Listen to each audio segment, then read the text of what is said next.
Assalamualaikum warahmatullahi wabarakatuh. Selamat pagi adik-adik semua. Kali ini kita akan belajar tentang qualitative research pada bagian yang kedua.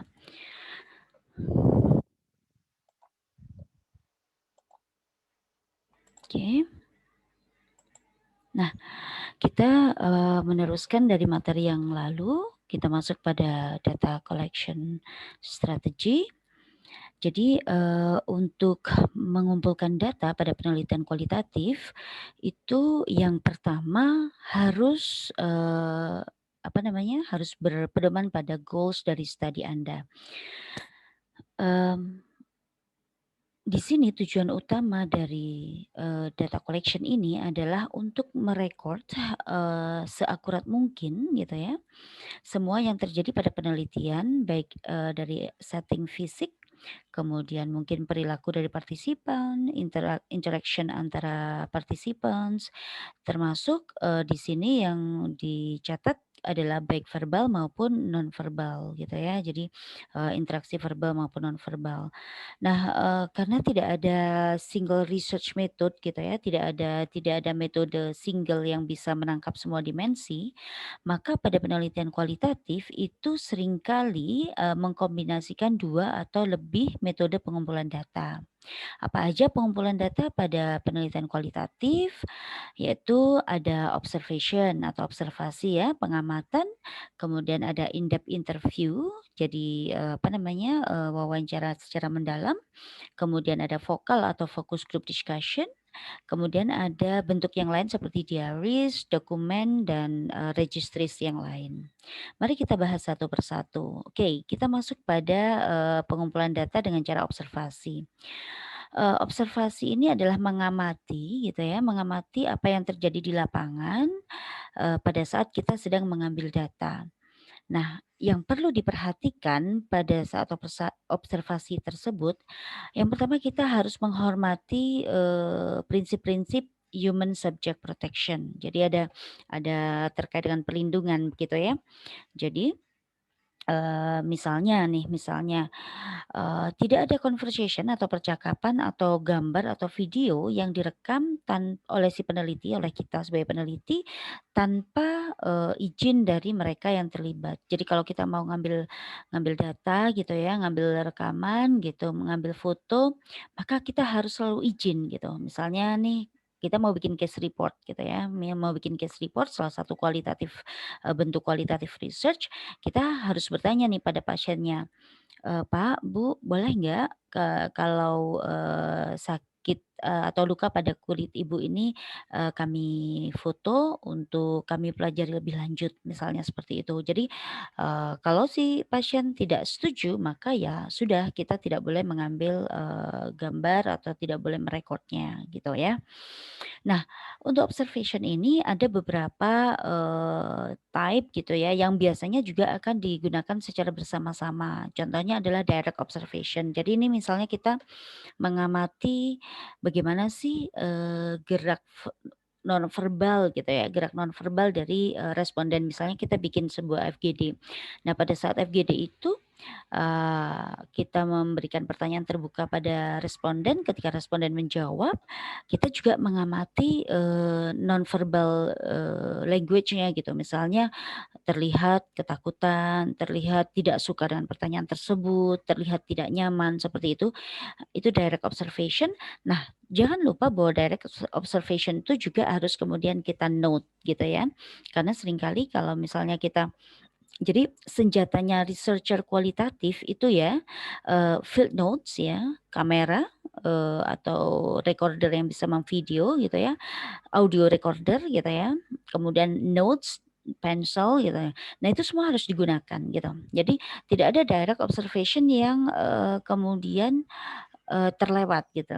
Ada direct observation yang mungkin di notes dengan tulisan, ada juga direct observation yang direkam dengan audio record. Jadi misalnya melaporkan kegiatan observasi pada misalnya kegiatan sunat sifon, sunat tradisional di NTT misalnya. Pada hari sekian, pada hari X tanggal ini jam sekian terdapat sekian. Nah, itu bisa di audio record. Nah, itu semua adalah direct observation seperti itu. Nah, apa pentingnya direct observation? Mari kita lihat di sini contohnya. Ini adalah foto ya dari apotek dari sebuah rumah sakit bersalin yang pada saat, kita lakukan in-depth interview, owner menyampaikan bahwa rumah sakit tersebut pro IMD, pro inisiasi menyusui dini dan, pro ASI gitu ya. Nah, tapi apa di apoteknya itu kita lihat seperti ini, apa yang, aneh di sini gitu ya, apa yang aneh? Coba kita lihat di sini, oh di sini ada oke ini susu untuk ibu lah ya, ini mungkin, ini kapsul-kapsul penambah darah ya kayaknya vitamin-vitamin gitu ya. Tapi apa yang aneh, loh kok ternyata di sini ada susu formula banyak sekali, ya beberapa merek di sini gitu. Katanya Pro ASI gitu, tapi kok menyediakan apoteknya itu menyediakan susu formula gitu kan, dalam jumlah banyak lagi gitu ya. Nah biasanya kan kalau memang atas indikasi medis biasanya tidak akan di-display seperti ini. Nah inilah pentingnya observasi pada, apa namanya, qualitative research gitu ya. Nah, oke kita, masuk pada, apa namanya, data taken yang kedua atau model pengambilan data yang kedua, yaitu, in-depth interview. Nah, in-depth interview ini adalah sebuah, metode pengambilan data ya, yang bisa atau yang, apa namanya, mengumpulkan data itu dalam bentuk atau dalam jumlah yang banyak gitu ya. Jadi, rich data itu bisa didapat dari in-depth interview, terutama yang terkait dengan behavior ya, perilaku, attitude, dan, persepsi dari, interviewers atau, apa namanya, responden gitu. Nah, selama in-depth interview, seorang researcher, terutama yang sudah berpengalaman, yang sudah handal gitu ya, biasanya akan mampu untuk, engage dengan participants gitu ya, engage dengan, responden sehingga bisa, secara bebas mengeksplor banyak points gitu ya, dan seringkali hasil dari eksplorasi ini tuh bisa change direction gitu ya, bisa mengubah arah dari, proses yang, mungkin sudah direncanakan sebelumnya begitu ya. Nah jadi, ini penting sekali pada in-depth interview, seperti minggu yang lalu, atau 3 hari yang lalu yang saya sampaikan bahwa qualitative research ini adalah a dynamic process gitu ya, sehingga seringkali di tengah-tengah proses pengambilan data misalnya, maka terjadi pula perubahan-perubahan arah gitu dan itu semua harus di-recorded. Nah, maka di sini apa namanya, independent research, di sini kita bisa mengadapt multiple strategies gitu ya, sesuai dengan kebutuhan dari penelitian pada in-depth interview ya.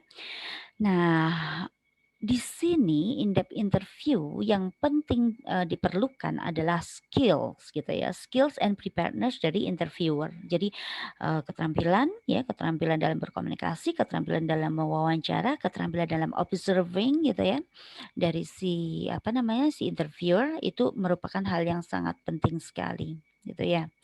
Di sini interviewnya bisa structured atau semi structured, tergantung pada, apa yang mau dicari oleh si researcher tersebut gitu ya. Jadi researcher bisa mengikuti script dengan question misalnya, tapi kalau misalnya itu adalah sesuatu yang masih sangat basic dan membutuhkan banyak data gitu, maka kita hanya memberikan, pertanyaan dasar, tidak tidak terstruktur ya, kita melihat arah kemana menggelindingnya wawancara gitu ya. Nah seperti itu. Nah, jadi kalau structure interviews itu maksudnya adalah interview yang sudah, memiliki cengkorongan gitu, sudah memiliki guideline gitu. Misalnya nih, sebagai seorang qualitative researcher gitu, gue mau nanya ini nih, poin satu XXX, nomor 2 YYY, nomor 3 ZZZ misalnya. Itu sudah kita, structured gitu, pertanyaan-pertanyaan itu, gitu. Nah, biasanya, structure interviews itu memang memudahkan untuk, merge gitu ya, hasil-hasil dari interviewnya. Jadi istilahnya sudah punya cengkorongan, nanti hasil interviewnya itu tinggal dimasukkan ke cengkorongan-cengkorongan tersebut gitu ya. Nah, tapi kalau yang semi structured gitu, itu, walaupun si peneliti itu memiliki, apa namanya, catatan gitu apa saja yang akan ditanyakan, tetapi biasanya peneliti akan mengeksplorasi lebih dalam, akan membiarkan si responden tadi menggelinding gitu ya, bergulir sesuai, arahnya dan kemudian peneliti bisa menggali lebih dalam, terhadap hal-hal yang bahkan mungkin di luar dugaan begitu. Jadi benar-benar kalau pada yang semi structure itu, allowing gitu ya, bisa mendapatkan greater and deeper exploration gitu. Terkait dengan ide, pengalaman, emotion gitu. Namun nanti hasilnya pasti akan sangat beragam, variatif sehingga pada saat analisisnya, pasti akan lebih, membutuhkan, kecermatan, ketelitian gitu ya karena datanya banyak banget gitu.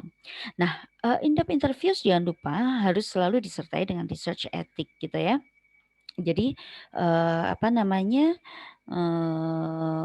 tetap bahwa mereka misalnya bersedia untuk menjadi responden kita, kalau perlu menandatangani, persetujuan sebagai responden begitu ya. Dan, terkait dengan, apa namanya, identitas gitu ya. Maka kalau misalnya si responden tersebut tidak ingin namanya di-reveal atau diungkap, maka ya harus tetap kita lindungi gitu.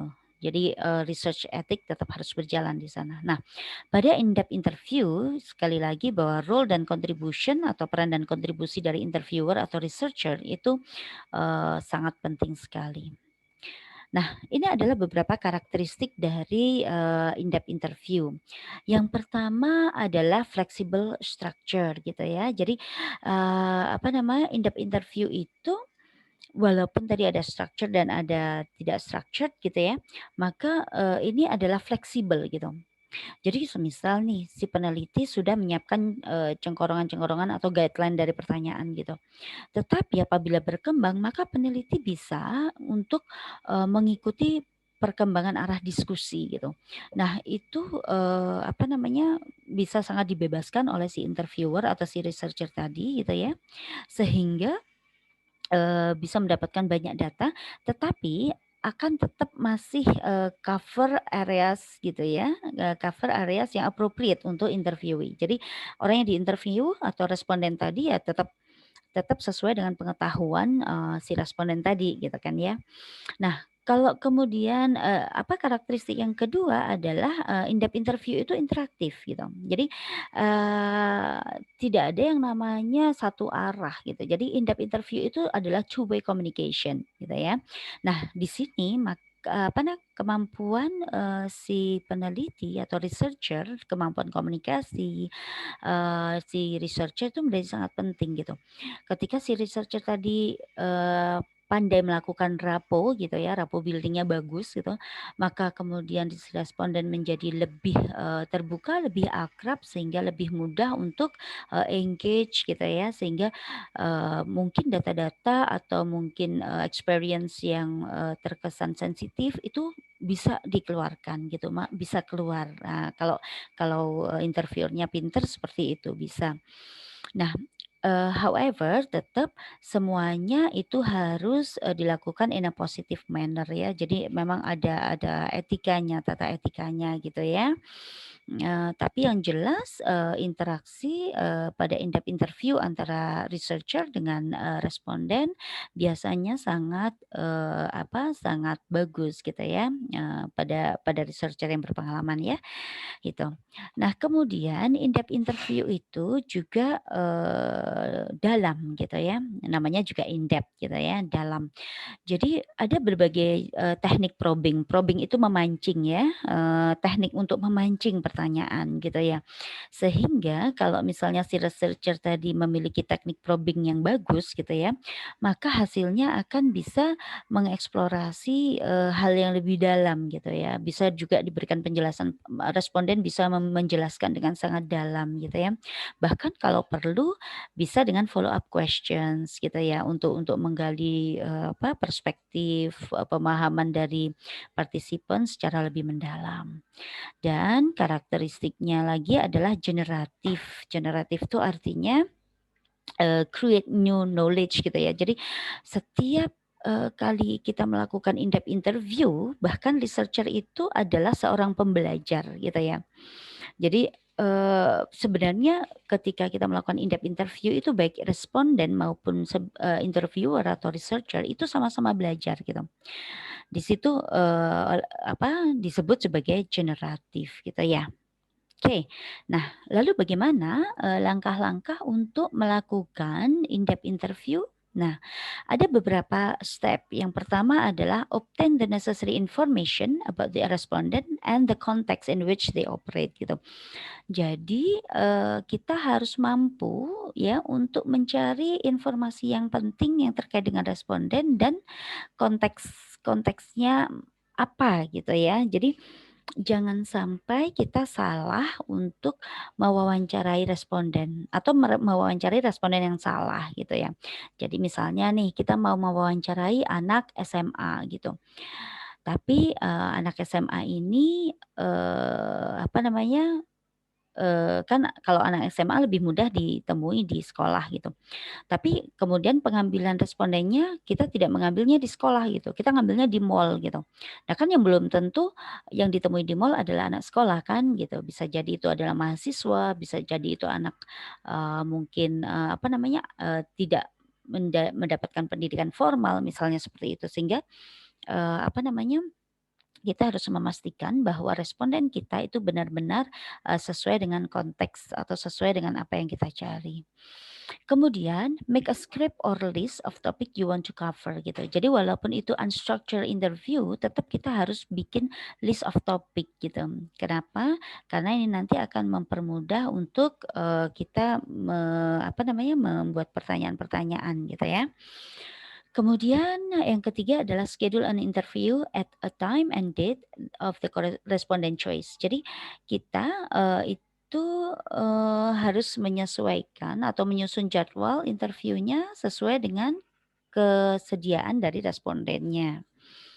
Kemudian yang keempat adalah ask question confidently and let the interviews feel comfortable. Jadi, apa namanya, tanyakan, ketika kita bertanya gitu, kita harus bertanya dengan confident gitu ya, dan kita harus membuat responden kita merasa comfortable sehingga mereka juga ketika menjawab itu merasa nyaman, mereka bisa mengeluarkan pendapatnya dengan bebas gitu ya. Nah, kemudian selain itu kita juga harus men-setting maximum duration. For example gitu ya, kita akan bilang pada responden tersebut, "Ini nanti kira-kira wawancaranya 30-an menit ya," gitu misalnya. Nah, nanti kalau sudah 30 menit ya kita harus, bisa untuk mengakhiri gitu. However harus bisa mengakhiri. Kenapa?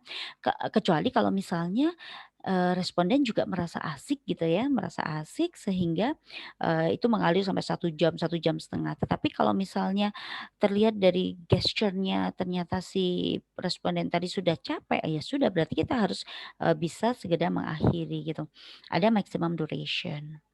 Nah, yang penting ini tadi adalah observe and make notes gitu ya, bagaimana body expression dan gesture. Jadi ketika, misalnya si responden menyampaikan, jadi menjawab pertanyaan kita, itu dengan rasa tidak nyaman, maka kita takes notes tuh, respondent feel not comfortable misalnya, dengan, kita tulis apa yang membuat kita berpikir bahwa dia uncomfortable gitu kan. Nah itu tulis di notes gitu ya. Sehingga, jawaban yang kita dapat bukan hanya verbal dari responden ya, yang nanti bisa di-transcribe secara verbatim, tetapi juga, body expression and gesture, hasil observation kita, gitu. Kemudian it is important to maintain ethics throughout the process ya. Jadi tetap pada saat melakukan proses in-depth interview kita harus tetap, ada tata caranya, ada, tata sopan santunnya gitu ya sepanjang proses dari interview tersebut. Nah, kemudian ketika kita sudah mengobtain data, atau sudah selesai dengan in-depth interview maka kita lakukan transcribing. Transcribing, dari yang kita record tadi.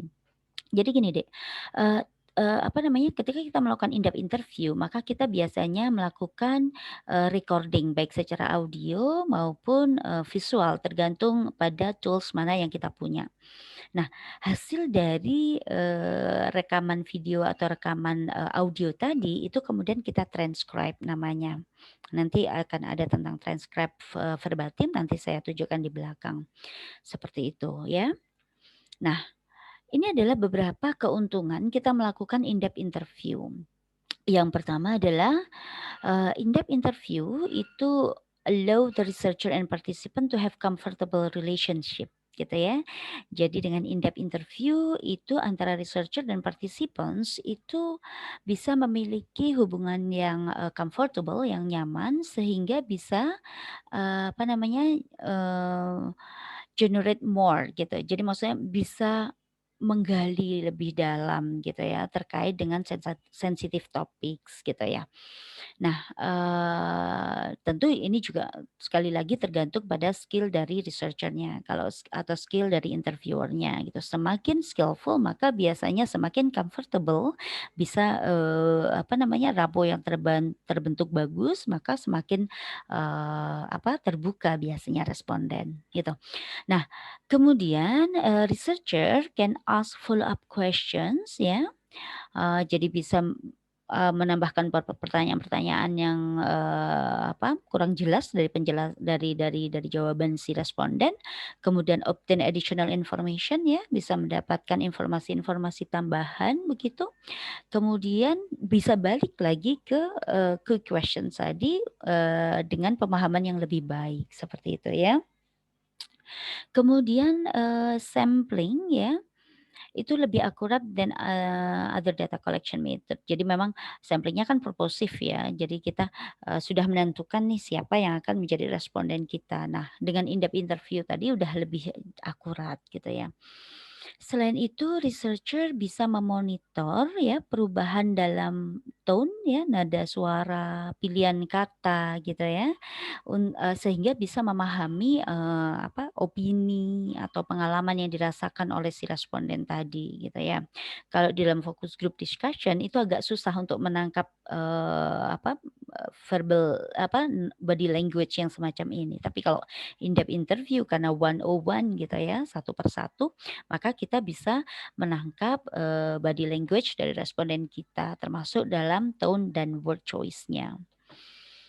Kemudian selain itu pada in-depth interview itu, participants juga bisa mendapatkan useful information. Jadi kalau misalnya setelah proses katakanlah selesai atau hampir selesai, misalnya si participant atau responden tidak memahami, kita boleh loh as a researcher itu kemudian memberikan pemahaman pada responden tadi, sehingga mereka pun juga mendapatkan ilmu gitu ya.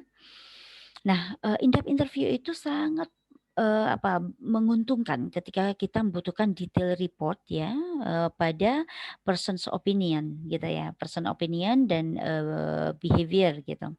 Karena di situ, apa namanya, ketika jawaban yang diberikan oleh responden tadi semakin lengkap, semakin dalam, maka kita bisa mendapatkan gambaran yang semakin komplit terhadap fenomena yang terjadi.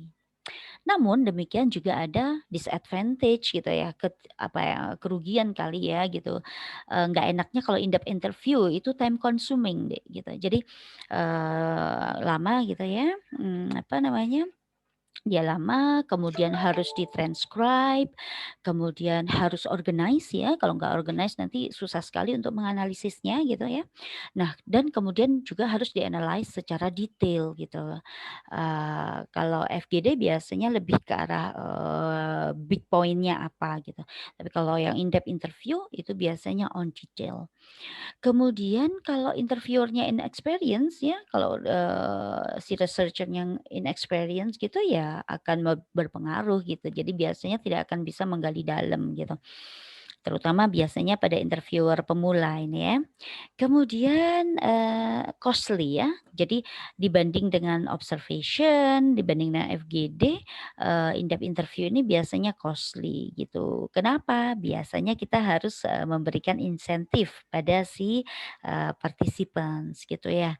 Ya bagaimanapun paling tidak ini adalah sebagai balas budi atas waktu yang mereka luangkan untuk memberikan informasi kepada researcher kan gitu. Nah, tetapi ya lumayan costly memang. Tapi, dibanding, dengan penelitian-penelitian let's say kuantitatif yang membutuhkan responden lebih banyak, sampel lebih banyak, lebih banyak gitu ya, cost yang dikeluarkan biasanya sih tidak sebesar itu gitu.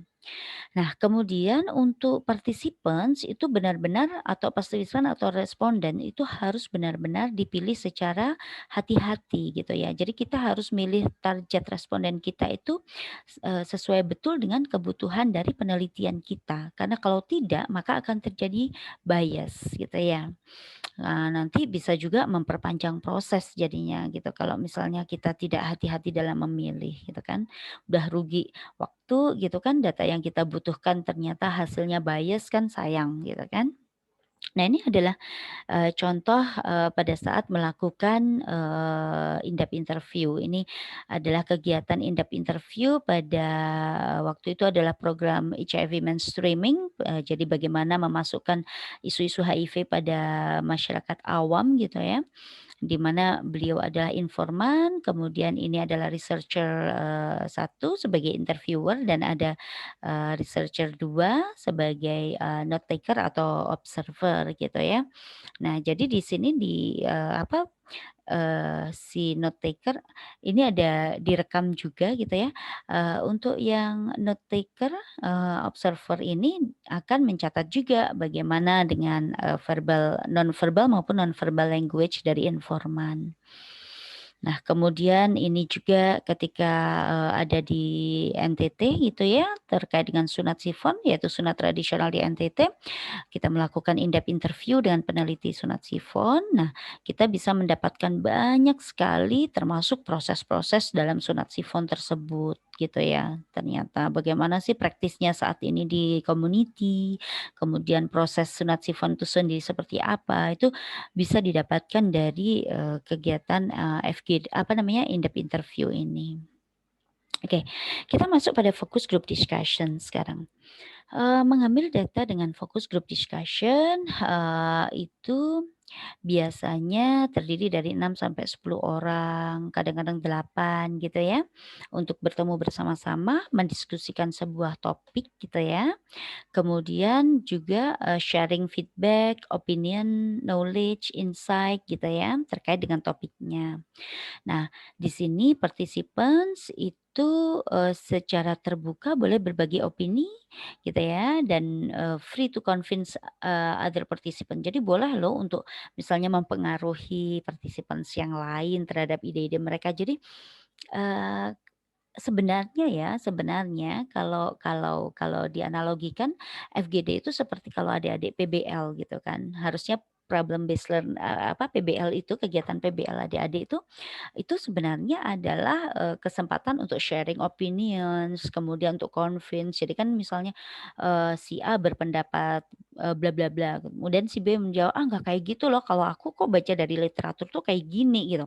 Jadi boleh untuk convince itu gitu dan interviewer, atau si researcher tadi tinggal capturing gitu, apa saja yang keluar baik verbal maupun non verbalnya gitu. Kemudian, pada fokus group discussion ini gitu ya, mediator jadi kalau FGD harus selalu ada mediator ya atau, istilahnya fasilitator. Mediator take notes gitu ya on the discussion, jadi selain direkam biasanya baik rekaman audio maupun rekaman video gitu, maka si, fasilitator itu biasanya take notes gitu ya, terkait dengan, ini biasanya ditulis garis besarnya gitu. Kemudian,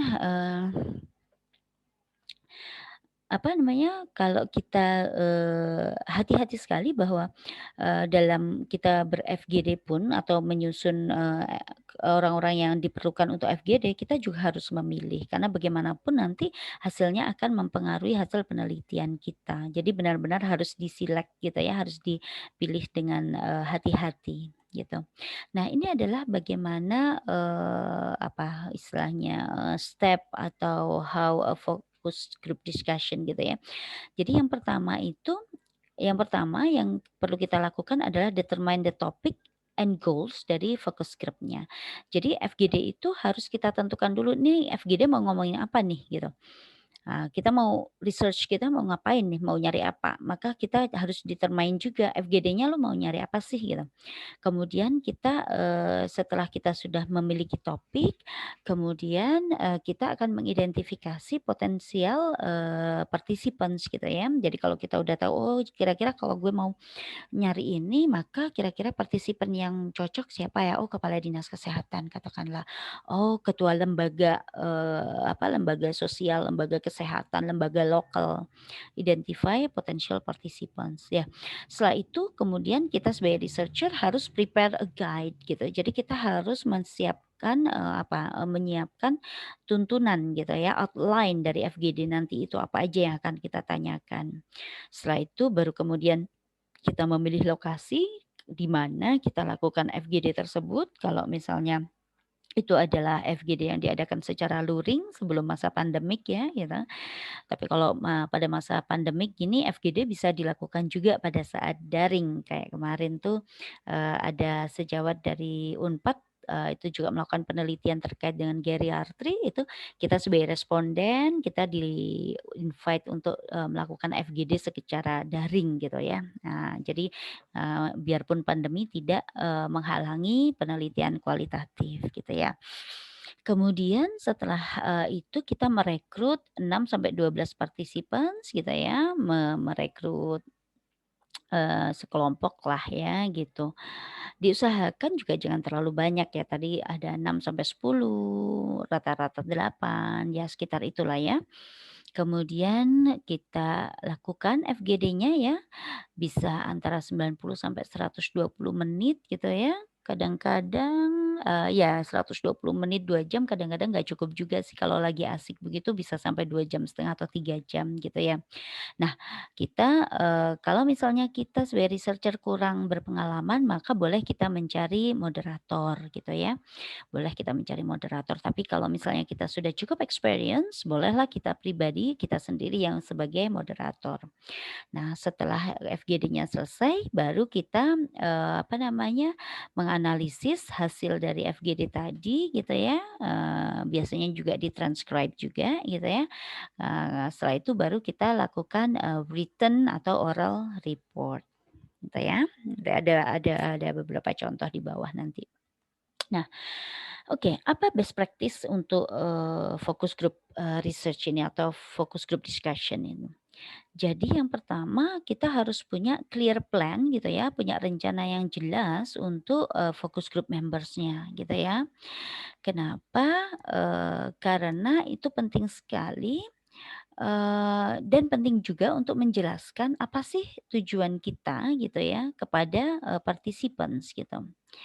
Jadi itu penting sekali. Nah, kemudian yang kedua adalah written questions. Jadi jangan lupa kita untuk menuliskan pertanyaan-pertanyaan itu ya.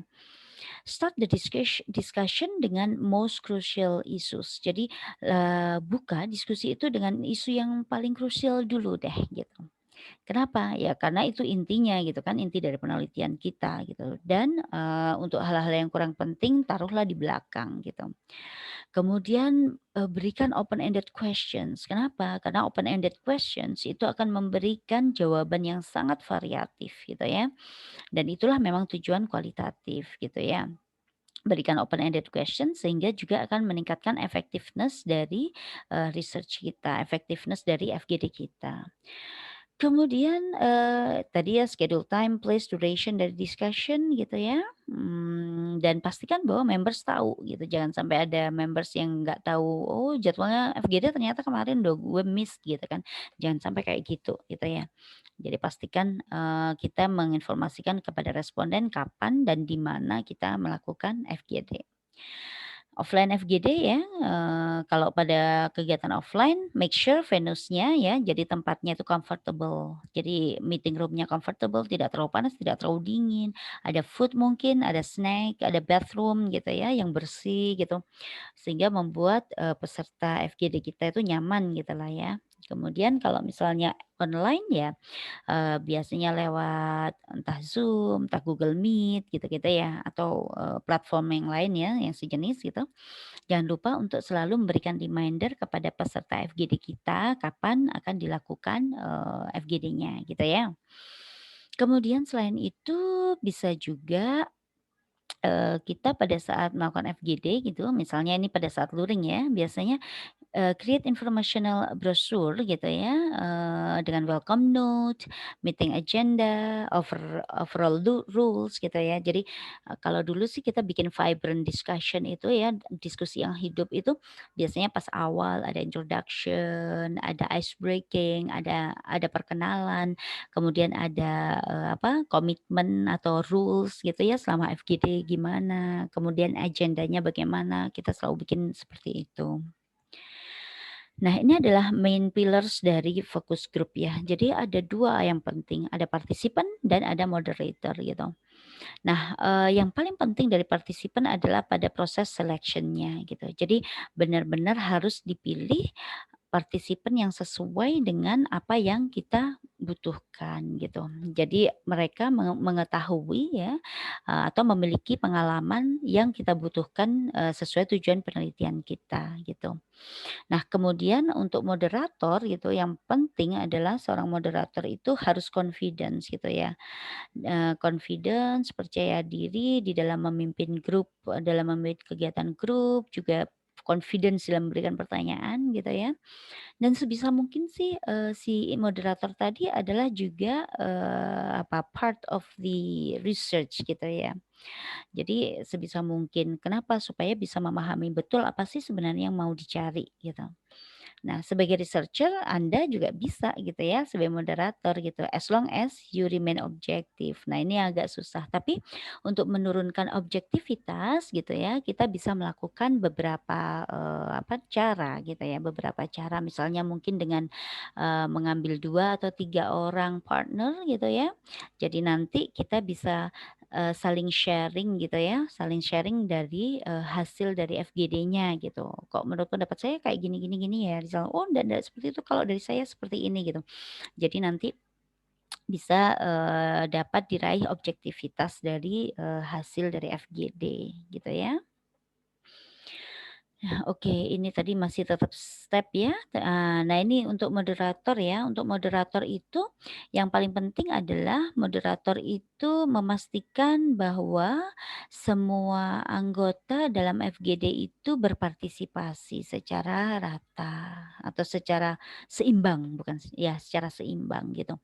Nah, kemudian selain itu juga, harus bisa mengatur jangan sampai, dominan person atau dominan group iya dominan person itu menguasai jalannya FGD gitu. Jadi dia harus bisa melempar, kesempatan pada yang, inattentive members gitu ya. Kan kadang-kadang kalau dalam FGD itu ada yang dominan, selalu aktif memberikan pendapat gitu kan, tapi ya juga ada yang diem, ada yang observing. Nah, seorang moderator itu harus bisa menseimbangkan situasi yang seperti itu, gitu ya.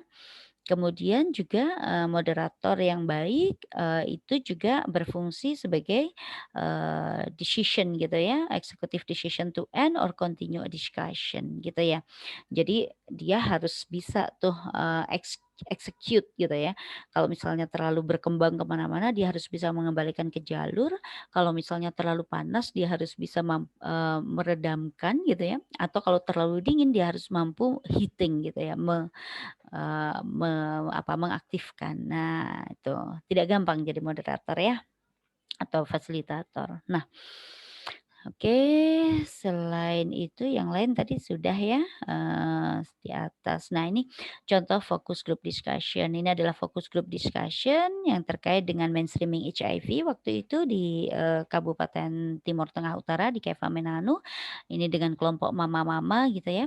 Jadi kalau dengan kelompok mama-mama itu, apalagi dengan, yang misalnya level edukasinya misalnya kurang begitu, maka, kita harus, bisa membuat analogi-analogi yang bisa dipahami oleh, kelompok FGD kita. Jadi misalnya ini dengan menggunakan, istilahnya dengan gambar, dengan simbol, seperti itu ya, dan itu semua recorded. Nah, ini semua recorded, audio recorded gitu ya. Nah, setelah kegiatan selesai, senyampang masih fresh, maka si researcher tadi itu juga harus kemudian membuat, apa namanya, membuat notes gitu. Proses tadi yang terjadi apa ya gitu. Misalnya mama-mama tadi malu untuk mengungkapkan, apa namanya, malu untuk mengungkapkan pendapatnya gitu kan. Kemudian begitu kita, apa, berikan analogi yang mudah dan sederhana, mereka paham, kemudian tertawa-tawa dan mengalir jawaban. Nah, itu kita taruh di, notes gitu ya, seperti itu. Nah, ini adalah pengumpulan data yang lain bisa berasal dari diary, dokumen, dan other registries gitu ya.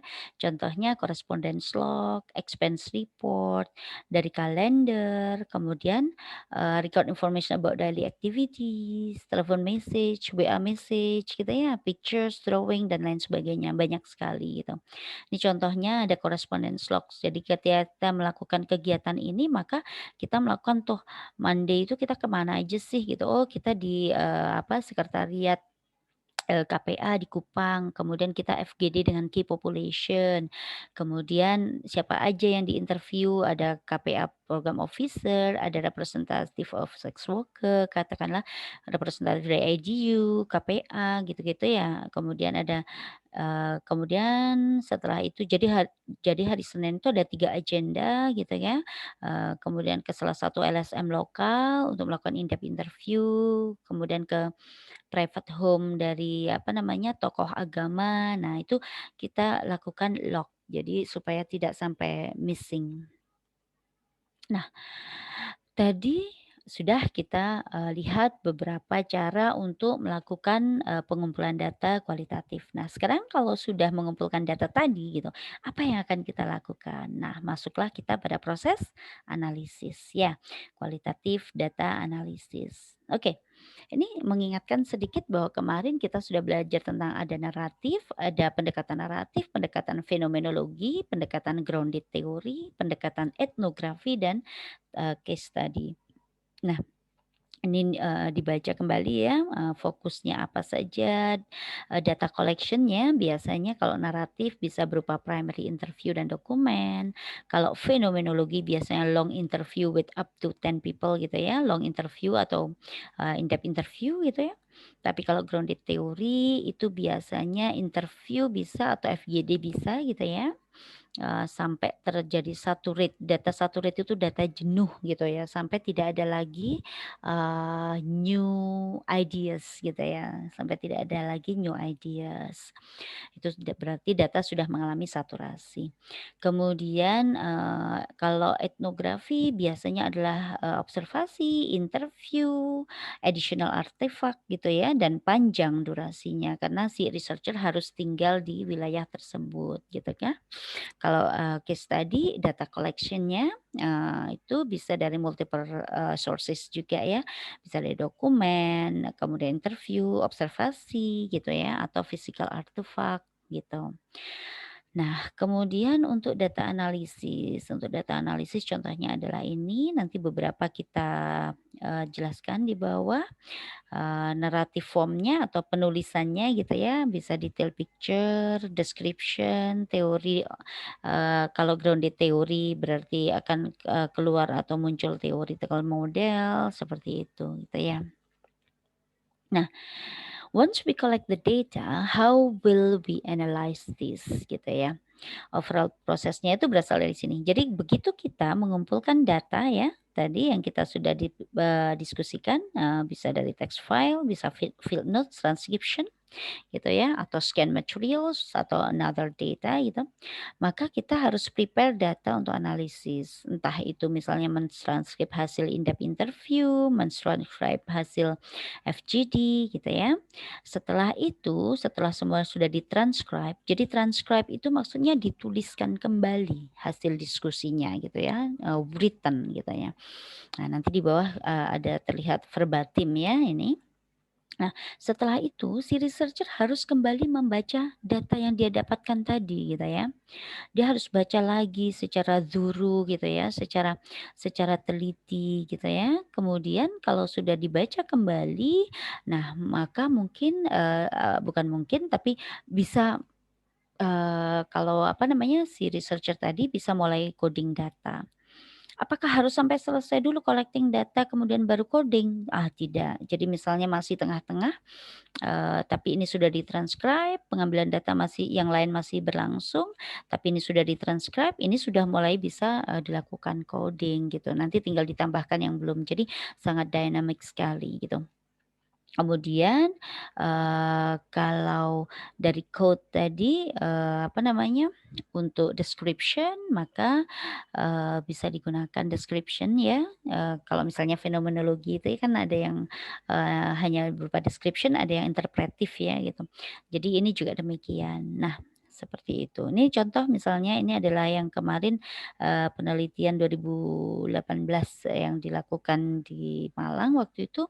Prosesnya seperti ini, proses perizinan komisi etik, proses perizinan dengan Bangkespol, biasa ini tulis aja gitu kan. Perizinan dengan dinas kesehatan, semua stakeholder terkait, udah itu bikin undangan, kemudian diskusi kelompok terarah. Jadi kita lakukan FGD dulu gitu ya, dari FGD ini kita transkrip. Nah, dari transkrip verbatim ini ternyata ada yang menarik, maka kita follow up dengan wawancara yang mendalam pada temuan yang bersifat spesifik gitu ya. Jadi kita lakukan in-depth interview. Nah, setelah itu kita lakukan transkripsi juga, baru kemudian dilakukan analisis data. Nah, ini contohnya transcribe verbatim. Verbatim itu maksudnya adalah exactly the same words as were used originally. Jadi benar-benar yang kita ketikkan itu sesuai dengan apa yang disampaikan oleh si responden. Contohnya nih, nah ini nih. Baik dokter, kalau boleh nih ceritanya saya kemarin tuh dapat informasi bahwa, puskesmas ini mendapatkan pernah kasus kekerasan gitulah. Kemudian di-follow up dan dilaporkan sesuai jalur. Apa benar ngaten ya Dok? Gitu. Jadi benar-benar harus ditranscribe sesuai dengan apa yang disampaikan. Jadi ini campuran dengan bahasa Jawa, ada enggih, ada ngaten, kemudian ada, nggih nggih, kayak gitu pun tetap ditulis, itu namanya verbatim gitu, "Sik sik Dok," gitu. Nah itu sik sik itu kan bahasa Jawa ya gitu, "Sebentar sebentar Dok," gitu maksudnya. Nah itu tetap harus ditulis secara verbatim, jadi ditulis sesuai dengan apa yang diucapkan gitu. Mmm, ini penting sekali juga gitu kan nanti sebagai, apa namanya, resource untuk kalau misalnya terjadi, apa namanya, kita melakukan triangulasi, nah ini bisa, dipakai sebagai alat juga gitu ya. Nah kemudian, step-nya adalah pada saat melakukan analyze yang pertama adalah kita harus reading kembali gitu ya. Kenapa kita harus reading kembali data-data kita yang sudah ditranskripsi tadi? Supaya, kita punya, istilahnya intimate relationship gitu. Kita merasa, apa namanya, dekat dengan data yang kita peroleh tadi. Refresh lagi, "Oh iya ini ada yang terlupa nih," gitu. "Oh ya sudah ditulis, sudah ditranskrip," kan gitu.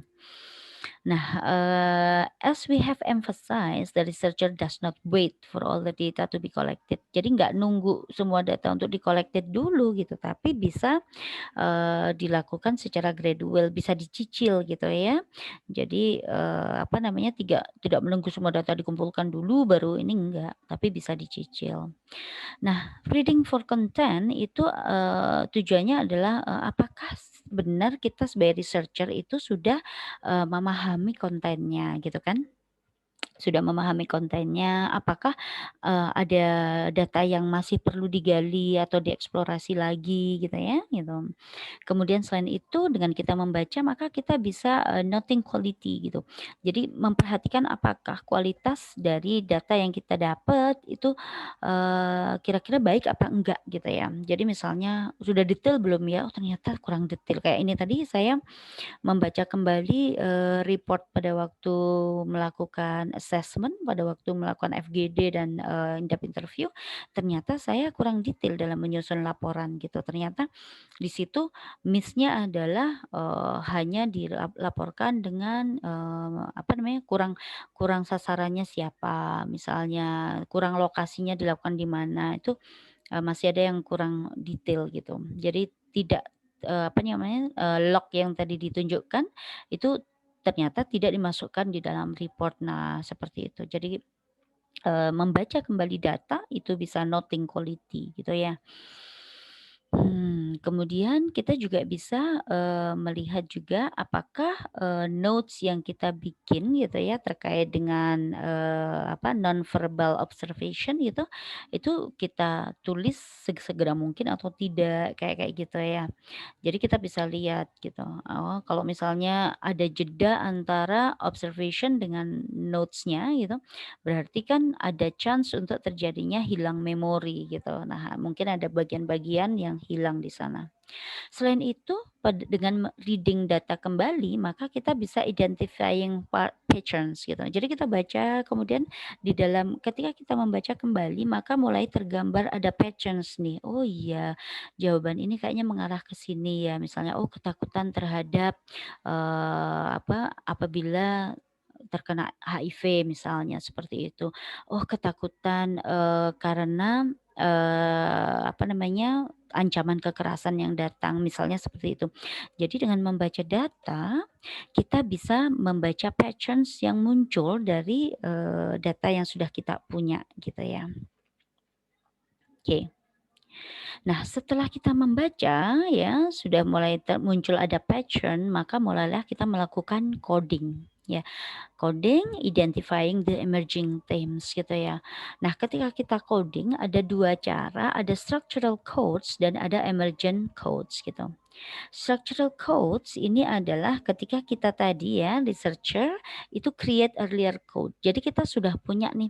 Jadi nih, kalau misalnya kondisi seperti ini maka kemungkinan berdasarkan dari kajian literatur ada cengkorong A, cengkorong B, tahu ya cengkorong itu maksudnya, ada, cengkorong itu seperti pipa gitulah. Ada pipa A, pipa B, pipa C gitu kan, berdasarkan dari kajian literatur. Nah, kemudian, setelah kita baca kembali data kita, oh ini masuk ke pipa A nih, ini masuk ke pipa B nih, ini masuk ke pipa C. Nah, ada yang structural code seperti itu. Nah, kalau structural codes itu akan memudahkan kita sebagai researcher untuk lebih cepat dalam mengorganize. Jadi menyusun dan mengatur membagi gitulah, membagi theme atau membagi code-nya itu lebih cepat gitu. Ya, dari setiap topik. Nah, tapi, satunya lagi adalah emergent codes gitu. Emergent codes itu artinya si researcher itu tidak punya cengkorong gitu. Jadi yang terjadi adalah semua data yang didapat itu kemudian, di-coding ya sesuai dengan apa yang dia dapat.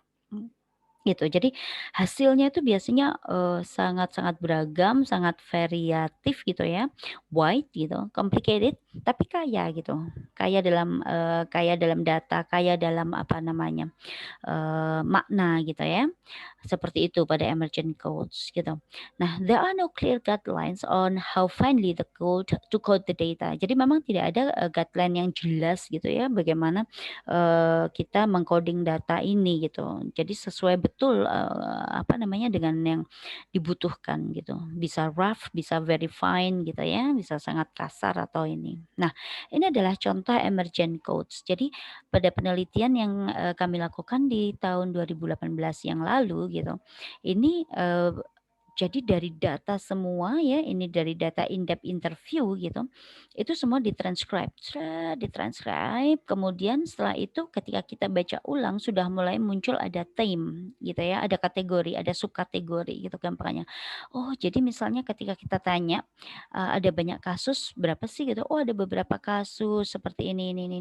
Oh terus, kita laporkan assessment bla bla bla, oh ternyata ini adalah jadi kalau misalnya refleksi ya, direfleksikan gitu oleh kita sebagai peneliti, oh ini ceritanya tentang SOP. Jadi iya ada kasus, tapi kalau ada kasus maka sudah bisa langsung di-follow up ke sana ke sana, seperti itu. Maka ini tentang SOP. Kemudian, terkait dengan ini, oh ada penanganan kasus KPP atau kekerasan pada perempuan oleh dokter gitu ya. Jadi ini dapatnya itu temanya banyak sekali gitu. Nah ada kategori dan subkategori gitu, emergent codes.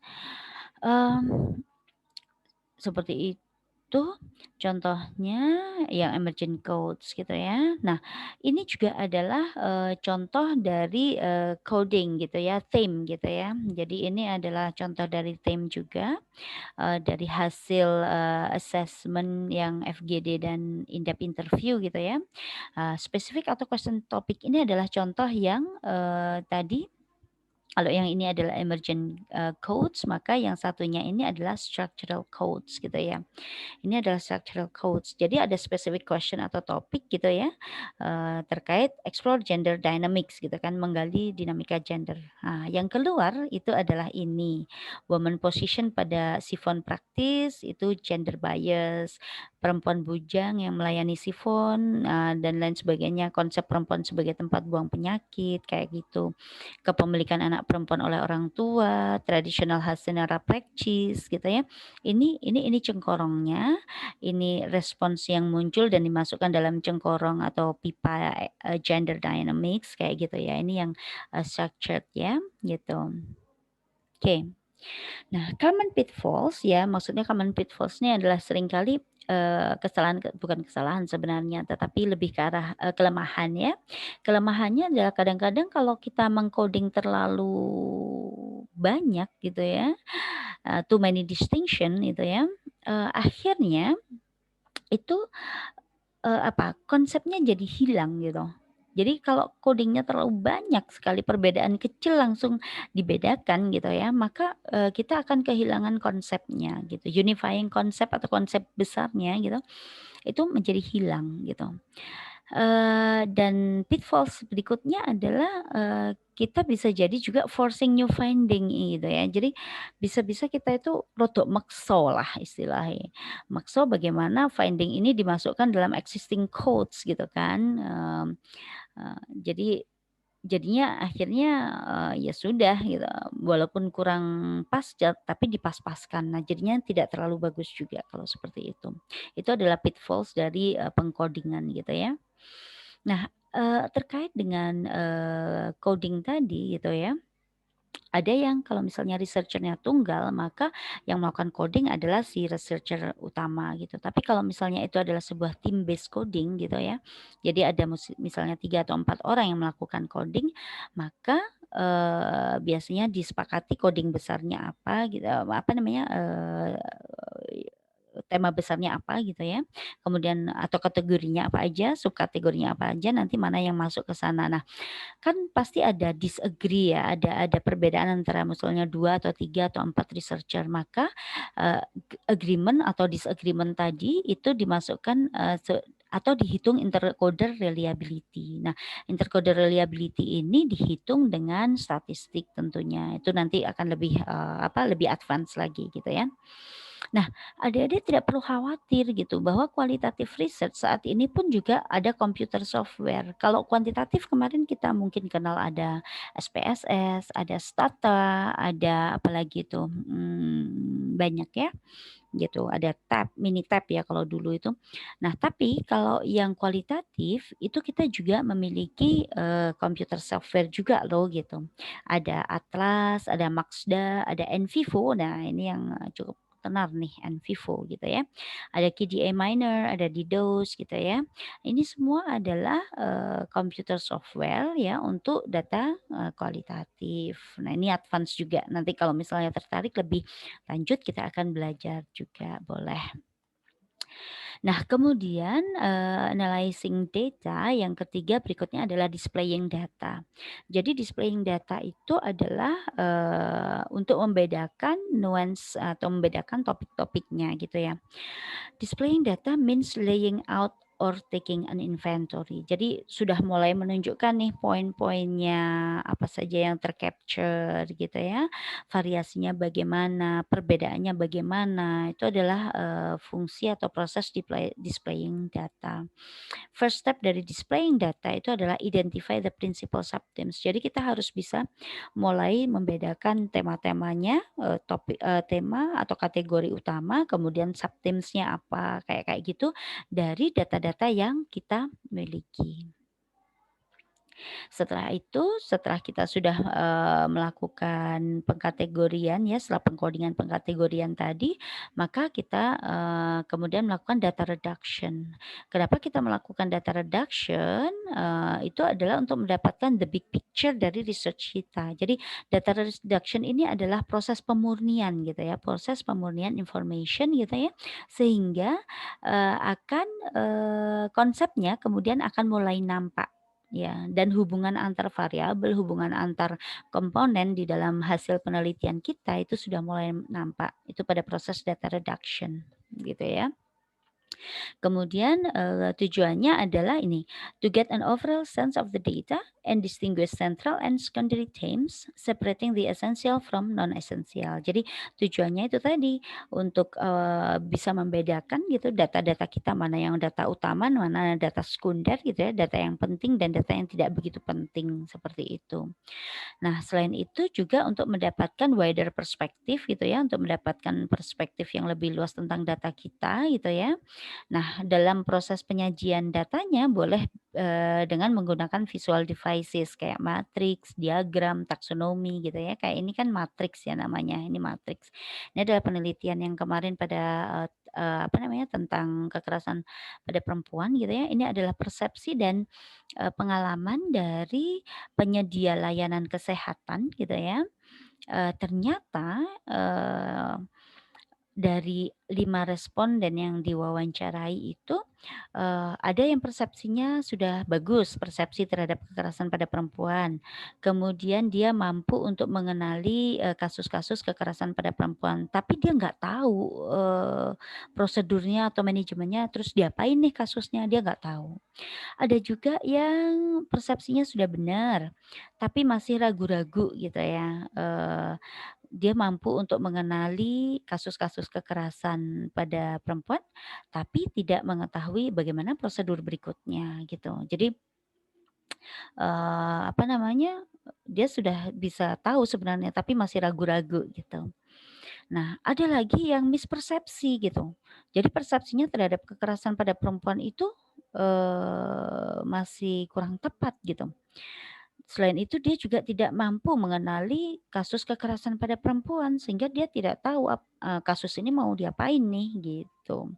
Nah ini adalah proof-nya gitu loh, ini adalah yang kita dapat dari, data tersebut yaitu, apa namanya, si tenaga kesehatan tadi itu 3 teenage girl gitu ya. Jadi dia itu merawat, atau menerima kasus seorang, anak perempuan yang di-stab ya, ditusuk di, perutnya oleh teman sekolahnya, ditusuk pakai pensil gitu ya. Tapi responden itu bilang itu bukan kekerasan pada perempuan gitu. Jadi kan padahal ini juga kekerasan pada perempuan gitu, salah satu bentuk kekerasan pada perempuan. Dia tidak mampu untuk mengenali bahwa itu adalah kasus kekerasan perempuan, ya. Nah, kalau kemudian yang, ada juga ternyata yang mispersepsi, tidak mampu mengenali juga dan tidak tahu manajemennya juga, gitu ya. Oh, saya baru realize ini R3 dan R4 ini adalah satu, apa namanya, satu kelompok gitu ya. Nah kemudian ada, responden 5 ini yang tidak pernah menangani, violence against women atau kasus kekerasan pada, perempuan di puskesmasnya. Ternyata karena si petugas tadi itu baru pindah ke puskesmasnya sekitar 2 bulan atau 3 bulan gitu. Jadi belum belum menemui kasus kekerasan gitu. Nah itu adalah, data reduction. Jadi dari data yang diperoleh tadi disimpulkan seperti itu ya, mulai ada kesimpulannya. Nah, baru setelah itu kita melakukan interpretasi gitu. Interpretasi ini adalah act of identifying and explaining. Jadi mengidentifikasi dan, menerangkan, core atau inti dari data yang dia dapat gitu. Jadi, bagaimana